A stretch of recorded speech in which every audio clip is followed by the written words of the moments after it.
ഇപ്പോൾ സഭയ്ക്കകത്ത് മിനിസ്റ്റർ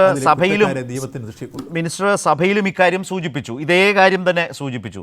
നോക്കൂ, ഇപ്പോൾ ഞാൻ സംഘപരിവാറിൻ്റെ വാട്സപ്പ് യൂണിവേഴ്സിറ്റികൾ എന്താണ് പ്രചരിപ്പിക്കുന്നത്, അതിനൊരു അപകടം എന്താണ് എന്നുള്ളത് ഞാൻ അവതരിപ്പിച്ച ഒരു കാര്യത്തിൽ മിനിസ്റ്റർ ഇപ്പോൾ സംസാരിച്ചു. മറ്റൊരു പ്രതിപക്ഷം എന്ന് പറയുന്നത് UDF ആണ്, വിശേഷിച്ച് കോൺഗ്രസ്.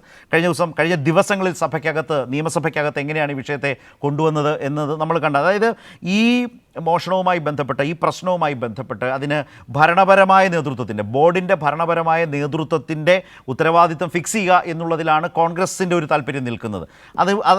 അങ്ങനെ വന്നാൽ മാത്രമേ ദേവസ്വം മന്ത്രി രാജിവെക്കണം എന്ന് പറയാനാകൂ. ഇപ്പോൾ ഒരു വർഷം മാത്രമേ താങ്കളായിട്ടുള്ളൂ മന്ത്രിയായിട്ട്, ദേവസ്വം വകുപ്പിൻ്റെ മന്ത്രിയായിട്ട്. എന്നിട്ടും താങ്കൾ രാജിവെക്കണം എന്ന് ആദ്യം പറയുന്ന നില വന്നു. അത് ആളുകൾ ചോദ്യം ചെയ്ത ഘട്ടത്തിലാണ് മുൻ ദേവസ്വം മന്ത്രി എന്ന നിലയിൽ കടകംപള്ളി ഇതിനകത്തേക്ക് ചേർത്ത് വെക്കാൻ പാകത്തിനുള്ള പ്രതിപക്ഷ നേതാവിൻ്റെ ഒരു പരിശ്രമവും താങ്കളുടെ ശ്രദ്ധയിൽപ്പെട്ടിട്ടുണ്ടാകുമല്ലോ. സഭയിലും അത് വലിയ ചർച്ചയ്ക്കും മറുപടിക്കുമൊക്കെ ഇടവന്നതാണല്ലോ. എന്തു പറയുന്നു? അല്ല, അത് കൃത്യമായി ചർച്ചകൾ പൊതുജനം ചോദിച്ചു, ചില പത്രക്കാർ ചോദിച്ചു, ചില മാധ്യമ സുഹൃത്തുക്കൾ ചോദിച്ചു.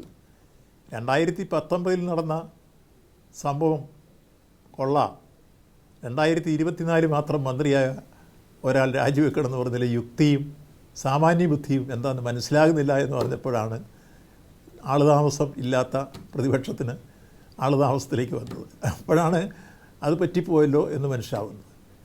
യഥാർത്ഥത്തിൽ അവർ രാഷ്ട്രീയമായിട്ടാണ് വിഷയം എടുക്കുന്നത് എന്നുള്ളതിന് ഏറ്റവും നല്ല എവിഡൻസാണ്. അവർക്കിത് വെളിയിൽ വരാൻ പാടില്ല, മറിച്ച് രാഷ്ട്രീയമായി പ്രചരണവുമായി അവർക്ക് കുറേ മുന്നോട്ട് പോകാൻ അവസരം ഉണ്ടാവണം. അതിനുള്ള ആഗോള അയ്യപ്പ സംഘവും വിജയകരമായിരുന്നു എന്നുള്ളതിൻ്റെ ഏറ്റവും നല്ല തെളിവും, അതോടൊപ്പം തന്നെ ഇത് തുടർന്ന് ഈ കാലഘട്ടത്തിൽ അന്വേഷിച്ചു പോയാൽ അവർക്ക് പല രൂപത്തിൽ ഭയപ്പെടാനുള്ള എന്തോ ഉണ്ടെന്നും അവർക്ക് ബോധ്യപ്പെട്ടതിൻ്റെ അടിസ്ഥാനത്തിലാണ് ഈ രൂപത്തിലേക്കുള്ള പ്രയോഗങ്ങൾ, ഡീവിയേഷനിലൂടെ വന്നിട്ടുള്ളത്.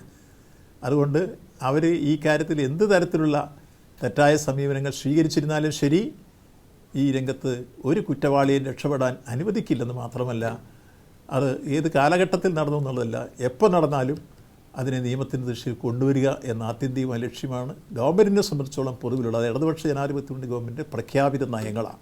തെറ്റെവിടെ കണ്ടാലും, കൊള്ള എവിടെ നിന്നാലും ആ കൊള്ളക്കെതിരെ, തെറ്റിനെതിരെ നിലപാട് സ്വീകരിക്കുക എന്നുള്ളത്.